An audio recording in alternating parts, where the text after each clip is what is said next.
बिस्मिल्लाहिर्रहमानिर्रहीम। Dear students, अस्सलाम वालेकुम। उम्मीद करता हूँ आप लोग सब खैरियत से होंगे। आज एक और लेक्चर के साथ आपकी खिदमत में हाज़िर हूँ। लास्ट लेक्चर आप लोगों को हमने डिस्कस किया simple harmonic motion, unit number 10 हम डिस्कस कर रहे हैं फिज़िक्स का, जिसमें हमने डिस्कस किया था motion of mass attached to spring वाली एग्जांपल, और उम्मीद करता हूँ कि आपको समझ आ गया होगा। आगे आज हमने इसी की दो एग्जांपल्स और डिस्कस करनी है, जो कि एक तो है पेज नंबर 4 अगर आप ओपन करें, बॉल एंड बॉल सिस्टम, और another is motion of a simple pendulum. जो बॉल एंड बॉल सिस्टम है ये इंतहाई इम्पॉर्टेंट है। अभी मैंने आपको लास्ट लेक्चर में ये डिस्कस किया था कि जो रिसेंटली अभी आपके 10th क्लास के बोर्ड के एग्ज़ाम हुए थे, उसमें आपके पास एक क्वेश्चन आया मॉर्निंग में भी और इवनिंग में भी, वो यही क्वेश्चन था। दोनों में बॉल एंड बॉल सिस्टम ही की एग्जांपल पूछी गई, सिंपल हार्मोनिक मोशन क्या है और बॉल एंड बॉल सिस्टम कैसे परफॉर्म करता है, सिंपल हार्मोनिक मोशन को प्रूव करना था। तो बहुत आसान सा टॉपिक है, तो आज हम डिस्कस करते हैं। पहले देखते हैं कि बॉल एंड बॉल सिस्टम हमें क्या कहती है।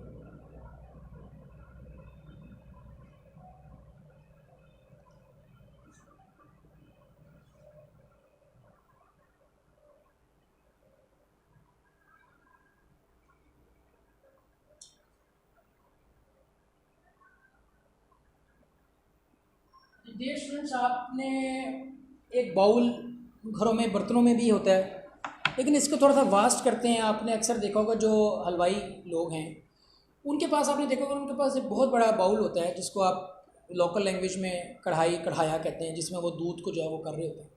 अगर आप एज्यूम करें कि आपके पास एक उस तरह की एक बड़ी सी एक का बड़ा बाउल है और एक आपके पास छोटा सा स्टोन है, जिसको गोल राउंड सा मार्बल का जो स्टोन होता है, अगर आप उस तरह की एक बॉल लें और उसको आप सेंटर में रखें,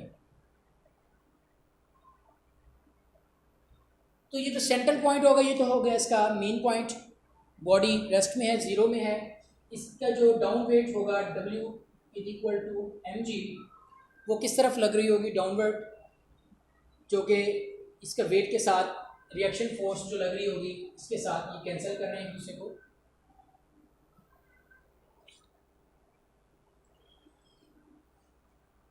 जैसे ही मैं इस बॉल को यहाँ से लिफ्ट करता हूँ और दूसरी तरफ लेकर जाता हूँ फ्रॉम पॉइंट ए,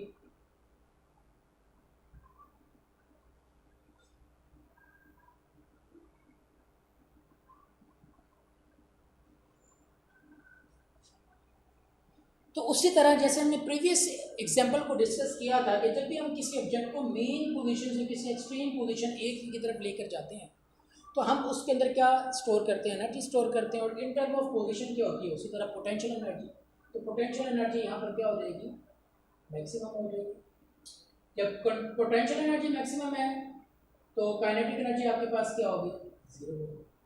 अभी ये मैंने इसको रोका हुआ, जैसे ही मैं यहाँ से इस बॉल को रिलीज करता हूँ तो ये ड्यू टू वेट, अब वहाँ पर कोई चीज़ वापस क्यों आ रही थी, स्प्रिंग की वजह से। स्प्रिंग की खासियत है, स्ट्रेच करें तो वापस आता था। रिस्टोरिंग फोर्स उसकी अपनी स्प्रिंग कांस्टेंट जो है, जो स्टिफनेस और बोल्ट, वो यहाँ पर कोई चीज़ वापस क्यों आएगी, क्योंकि ये इसका वेट एक्ट कर रहा है ग्रेविटी की वजह से।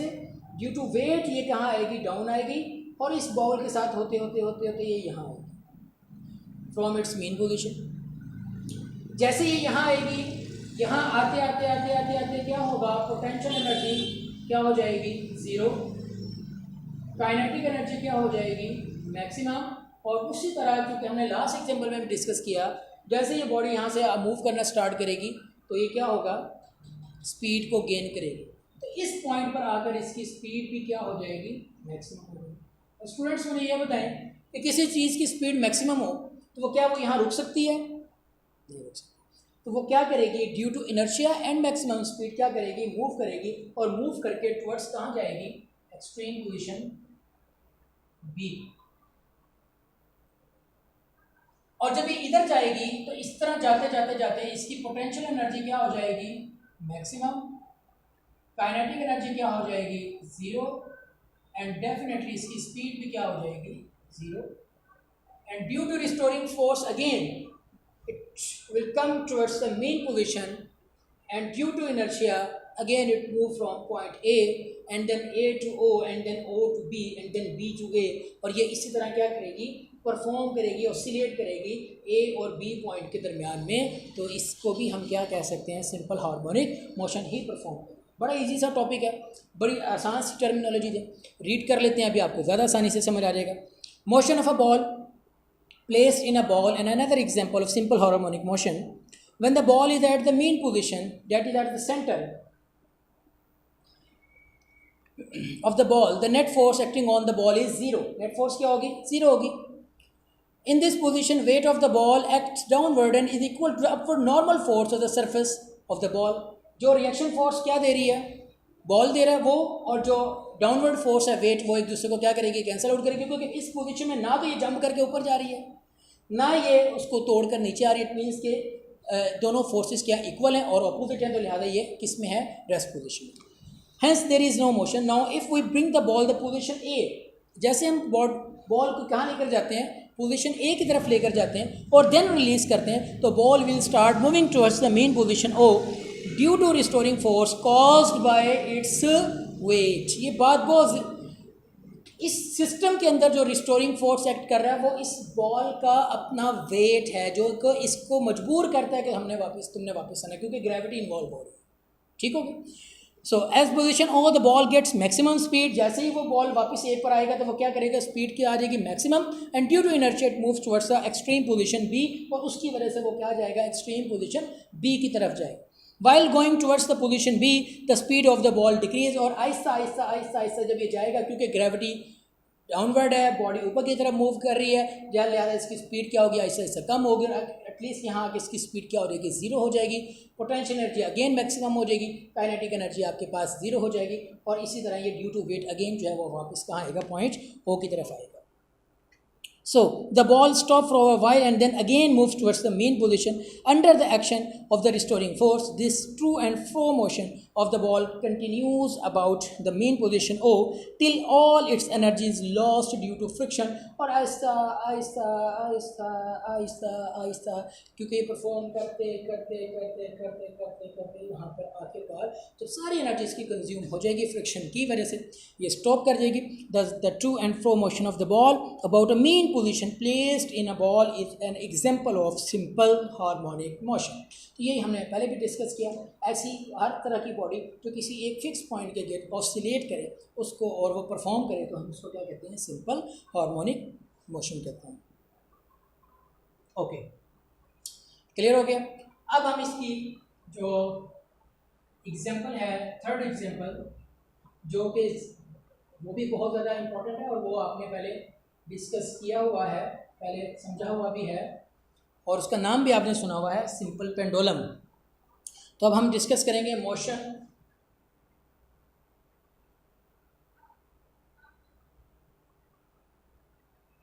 सिंपल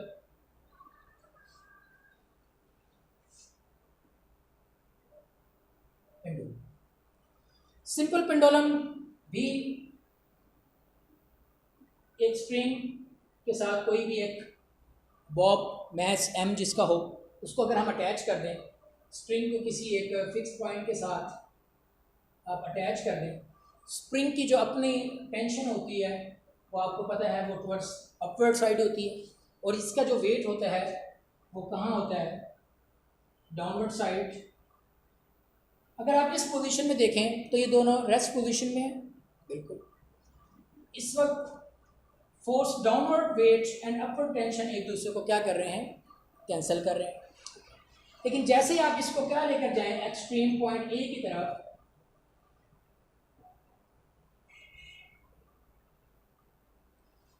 और रिलीज करें, जब मैं यहां से इसको यहां लेकर गया तो पोटेंशियल एनर्जी क्या हो गई, मैक्सिमम हो गई। सेम केस प्रीवियस, सिर्फ जस्ट रिपीट हो रही हैं बातें, एग्जांपल्स से ही रिपीट हो रही।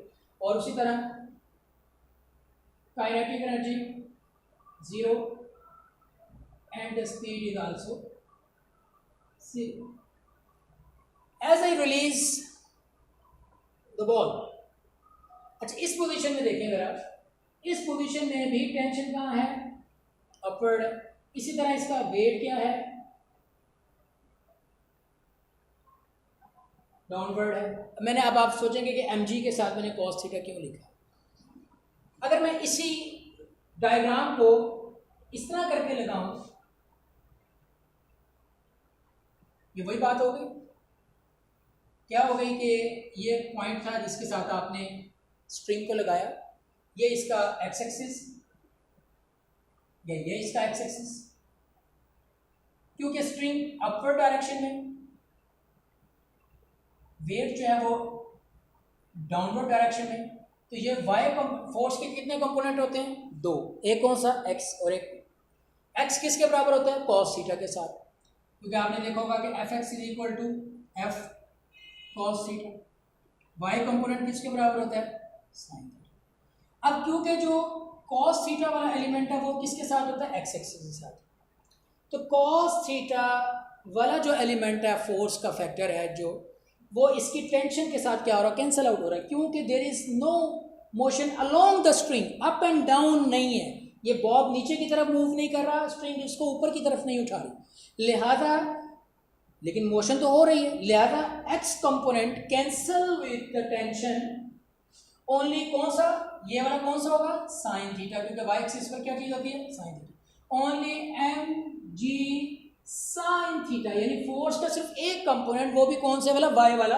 As just like I put it here, सिर्फ वाई वाला कंपोनेंट जो है, जो कि एम जी साइन थीटा होगा, क्योंकि एफ एफ की जगह डब्ल्यू, डब्ल्यू की जगह एम जी, तो M G sine theta is responsible to bring the bob towards mean position. Got it? ये बात इसमें लिखी हुई, हम रीड आउट करेंगे कि M G cos theta is cancel with the tension and only mg sin theta is responsible to bring the ball towards main position. अब जैसे ये वापस यहाँ आएगी तो इसकी पोटेंशियल एनर्जी सारी कंज्यूम हो चुकी होगी, तो पोटेंशियल एनर्जी आपके पास यहाँ क्या हो जाएगी? जीरो। काइनेटिक एनर्जी क्या हो जाएगी? मैक्सिमम। और स्पीड भी क्या हो जाएगी आपके पास? मैक्सिमम। ये जो टर्मिनोलॉजी हम डिस्कस करें ये तीनों में सेम है, कॉमन एग्जाम्पल है। अब ड्यू टू इनर्शिया और मैक्सिमम स्पीड ये यहाँ नहीं रुकेगी, ये कहाँ जाएगी? टुवर्ड्स एक्सट्रीम पॉइंट बी, और वहाँ भी यही फिनोमेना होगा। ऊपर जाते जाते रिस्टोरिंग फोर्स, अब यहाँ पर रिस्टोरिंग फोर्स क्या एक्ट कर रही है? रिस्टोरिंग फोर्स कर रही है M G sine theta. M G sine theta यानी Y component of the force, इसको क्या करेगा? वापस लेकर आएगा। X component cancel with the upward direction tension. जाते जाते इसकी स्पीड रिड्यूस हो जाएगी, पोटेंशियल एनर्जी गेन हो जाएगी maximum due to height, kinetic energy zero, and the speed is also consumed and zero. और ड्यू टू टेंशन एनर्जी और M G sine theta it will again come towards point O mean position, and then A, then O to A and A to B, and similarly it will perform and move, oscillate from point A to point B. This type of oscillation also called simple harmonic motion. Point आपने इसमें ये याद रखना है कि first के अंदर restoring force क्या थी? स्प्रिंग की अपनी कंप्रेसिबिलिटी या फ्लेक्सिबिलिटी या रिलैक्सेशन जो उसको जो वापस लेकर आती थी। दूसरी, बॉल एंड बॉल सिस्टम में ड्यू टू वेट, ग्रेविटी जो है वो बॉल नीचे की तरफ आती है, और इसके अंदर इसका कंपोनेंट कौन सा? एम जी साइन थीटा जो है वो रिस्टोरिंग फोर्स के तौर पर एक्ट करेगा। अब हम ये देखें कि हमने अगर बॉल को एक तरफ से छोड़ा, वो कितनी टाइम में एक ऑसिलेशन मुकम्मल करती है, उसको हम कहते हैं टाइम पीरियड। इसमें टाइम पीरियड निकालने का जो फार्मूला है वो है 2 pi under root L over G. L length of the string and G is the gravity, और 2 pi is constant value. Values put करेंगे, न्यूमेरिकल्स आएंगे आगे, तो वो भी हमारे पास इजीली क्या हो जाएगी? सॉर्ट आउट हो जाएगी। तो आज हम इसको थोड़ा सा रीड आउट कर लेते हैं। Page number 4, motion of simple pendulum. Simple pendulum also exhibits such it consists of a small bob of mass m suspended from a light string of length L fixed at its upper end in equilibrium position O. Net force on the bob is 0 and the bob is stationary. Discuss हम कर चुके हैं। The net force on the bob is 0 and bob is stationary. If we bring the bob to extreme position A, the net force is 0. There is no force acting along the string as the tension in the string cancel the component of weight mg cos. बात समझ में आई? Hence there is no motion along this direction, वो कहते हैं इस direction में कोई मोशन नहीं है क्योंकि mg cos थीटा कैंसिल होती है अपवर्ड डायरेक्शन टेंशन के साथ, इसलिए नेट फोर्स क्या है, जीरो है।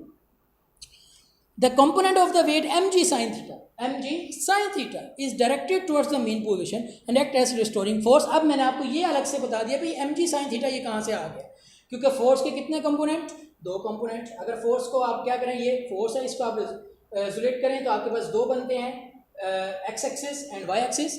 तो अगर आप इसी एग्जांपल को देखें, एक्स एक्सिस तो क्योंकि कैंसिल हो रहा है, क्योंकि cos थीटा कैंसिल, तो फिर क्या चीज़ बचती है, ये चीज़ बनती है sin थीटा, और sin थीटा जो है वो आपके पास आएगा, और यही आपके पास क्या है, रिस्टोरिंग फोर्स है। Due to this force, the bob start moving towards the mean position O. At O, the bob got maximum velocity, and due to inertia, it does not stop O, rather it's continued to move towards the extreme position B. During its motion towards B, the velocity of the bob decreased. Due to restoring force, the velocity of the bob becomes zero as it reached from point B. बात हम पहले भी discuss कर चुके हैं, ए point पर maximum potential है, speed zero है, यहाँ पर मैक्सिमम स्पीड की वजह से आगे जाएगा ड्यू टू इनर्शिया की तरफ, अनदर साइड पर जाएगा एक्सट्रीम, और उसी तरह। तो इसी तरह ये जो है वो परफॉर्म करेगा। नेक्स्ट पेज पे आपके पास फार्मूला है T = 2π/L/g, और फिर इन अदर वर्ड्स नीचे डेफिनेशन है। डेफिनेशन अगर चाहे ये टॉपिक आए कि मोशन ऑफ सिंपल पेंडुलम बताएं, बॉल एंड बॉल सिस्टम बताएं, ये स्प्रिंग, तो सबसे पहले आपने लिखनी डेफिनेशन है, जो कि ये पेज नंबर 5 पर ब्लू ब्लॉक के अंदर है। इसको लिखने के बाद आपकी जो भी एग्जांपल है फिर आप उसको एक्सप्लेन करना स्टार्ट करेंगे। इसी पेज पर नीचे कुछ इंपॉर्टेंट फीचर्स दिए हुए हैं कि अगर हम इनको समराइज़ करें कि एस एच एम जो बॉडीज़ रखती हैं तो उनकी क्या इंपॉर्टेंट फीचर देंगे, उनमें क्या चीज़ें हैं। तो वो कहता है body execute S H am always vibrate about a fix. तो डेफिनेटली जब तक किसी फिक्स पॉइंट के गिट वाइब्रेट नहीं करेगी तो बॉडी पे सिंपल हार्मोनिक मोशन परफॉर्म कैसे करेगी। Acceleration is always directed towards the mean position. अब अभी देखें ये इधर छोड़े एक्सेलरेशन इधर आता है, इधर जाती है वापस एक्सेलरेशन इस तरफ आता है, तो वो मेन पोजीशन के टुवर्ड्स ही एक्सेलरेशन होता है। Magnitude of acceleration is always directly proportional to displacement, और ये हम डिस्कस पहले भी कर चुके हैं कि जितना मैं डिस्प्लेसमेंट कवर करवाऊंगा छोड़ने पर उतनी ही स्पीड यानी एक्सेलरेशन जनरेट होगा। तो ये डायरेक्टली प्रोपोर्शनल किसके है, एक्स के है from the mean position, and acceleration will be zero at the mean position while it will be maximum at the extreme position. अब ये वाली बात जरा समझने की बात है कि यहाँ मैंने लेकर गया हूँ, अभी मैंने छोड़ा नहीं है, जब तक मैं छोड़ूंगा नहीं तब तक एक्सेलरेशन मैक्सिमम नहीं हुआ। इनिशियल एक्सेलरेशन यहाँ पे जीरो है, जैसे छोड़ूंगा ये गेन करना शुरू करेगा, गेन करते करते करते जाएगा तो मैक्सिमम होना शुरू हो जाएगा। ठीक है,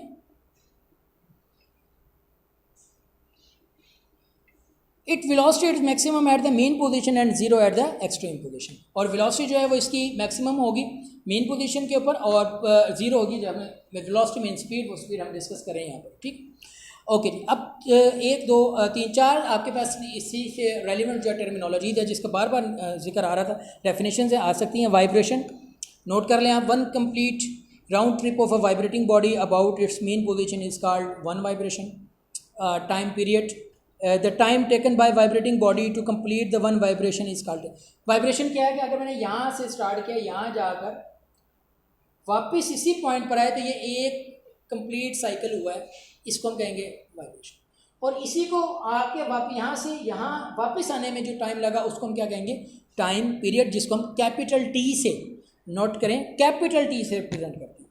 फ्रीक्वेंसी एफ आपके लिए ये वर्ड नया है। द नंबर ऑफ वाइब्रेशन और साइकिल, किसी भी पार्टिकुलर पॉइंट से किसी भी चीज़ का नंबर ऑफ टर्म्स का गुजरना फ्रीक्वेंसी एक्चुअल में कहलाता है इन टर्म ऑफ टाइम। तो वो कहते हैं नंबर ऑफ वाइब्रेशन या किसी भी चीज़ की cycle of a vibrating body in 1 second, पर सेकेंड के हिसाब से हम इसको देखते हैं। इसका frequency it's reciprocal of time period, यानी कि फ्रीक्वेंसी जो है वो आपके पास रेसिप्रोकल है टाइम पीरियड के। फिर टाइम पीरियड भी किसके रेसिप्रोकल है, फ्रीक्वेंसी के, तो एक दूसरे के रेसिप्रोकल। और एम्पलीट्यूड का वर्ड आपके पास आया कैपिटल ए से। Maximum displacement of a vibrating body on either side from its mean position, जो हम बार बार कह रहे हैं एक्सट्रीम है।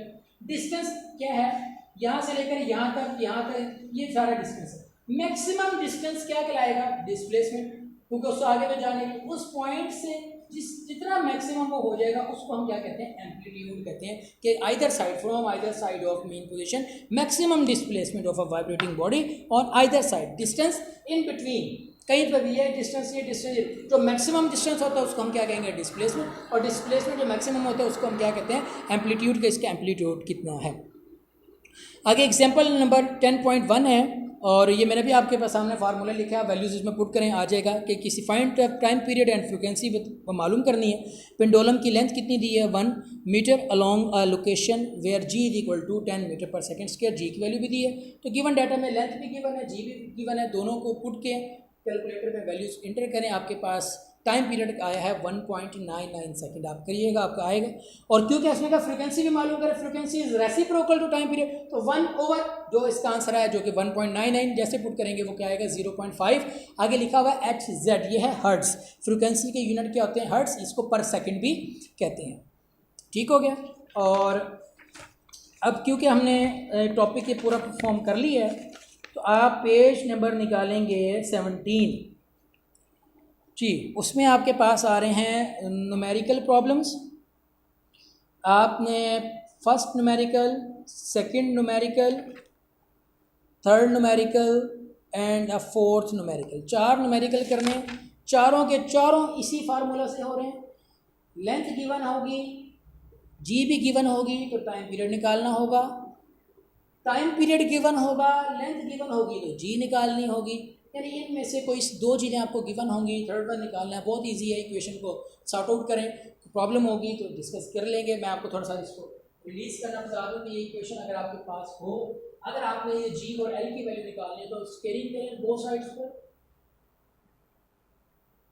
अंडर रूट सी से कैंसिल हो जाएगा। ये आपके पास इक्वेशन बनेगी। यहाँ से आप लेंथ को इधर ही रखें, जी इधर मल्टीप्लाई हो जाता है, जी निकालना तो जी को इधर ले जाओ, टी स्केल इधर आ जाएगा, जो चीज़ गिवन है वो दे।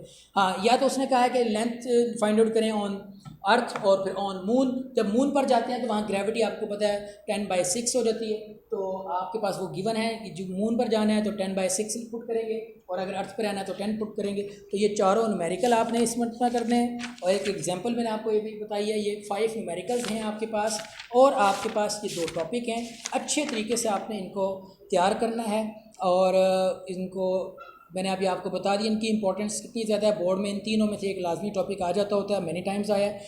और उम्मीद करता हूँ कि आपको ये टॉपिक सारे समझ आ गए होंगे। मज़ीद अगर कोई किसी को कोई क्यूरीज़ होंगी तो आप पर्सनल नंबर पर व्हाट्सएप कर जो है वो पूछ सकते हैं, और इंशाल्लाह हम आपको हाजिर होंगे उनको क्लियर करने के लिए, और नेक्स्ट लेक्चर में उनको डिस्कस भी किया जा सकेगा। तो आज का हमारा टॉपिक ये हुआ, हमने 10.1 आर्टिकल जो है वो कंप्लीट कर लिया है। इंशाल्लाह नेक्स्ट लेक्चर में हम इसकी अनदर टर्म्स डैम्प ऑसिलेशन और वेव मोशन के बारे में बात करेंगे। आज तक के लिए इतना, मुझे इजाज़त दें। Thank you very much. Allah हाफिज़।